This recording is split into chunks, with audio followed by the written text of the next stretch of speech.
প্রশ্ন করছে মানুষ। মমতা ব্যানার্জি, মানুষ আপনাকে প্রশ্ন করছে সন্দীপ ঘোষ আপনার কে হয়, সম্পর্কে কে হয়, আপনি এর উত্তর দিন। বলুন কেউ হয় না, আমাদের কিছু যায় আসে না, সন্দীপ ঘোষের ফাঁসি হলে। আজকে সারা পশ্চিমবঙ্গ জুড়ে একটাই দাবি, দফা এক, দাবি এক, মমতার পদত্যাগ। আপনারা 2021-এ দেখেছেন সারা পশ্চিমবঙ্গের মানুষের মধ্যে একটা দিশা দেখানো শুরু করছিল মানুষ, কি এবার হয়তো পরিবর্তন হবে। আমরাও পরিবর্তন চেয়েছিলাম, আমাদের দলও চেয়েছিল, কিন্তু আমরা 3 থেকে 77-এ গিয়ে আটকে গেছি। আমরা হয়তো সরকার গড়তে পারিনি। মমতা ব্যানার্জি চুরি করে এই সরকার গঠন করেছে, নির্বাচনে কারচুপি করেছে।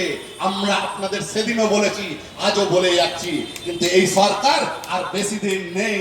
নবান্নের 14 তলা কাঁপা শুরু হয়েছে। মমতা ব্যানার্জি, আপনার যদি লাজ লজ্জা থাকে, যত তাড়াতাড়ি সম্ভব আপনি রিজাইন করে পশ্চিমবঙ্গকে বাঁচান। পশ্চিমবঙ্গের ঠেকা আপনাকে আর আপনার ভাইপোকে কেউ নিতে বলেনি।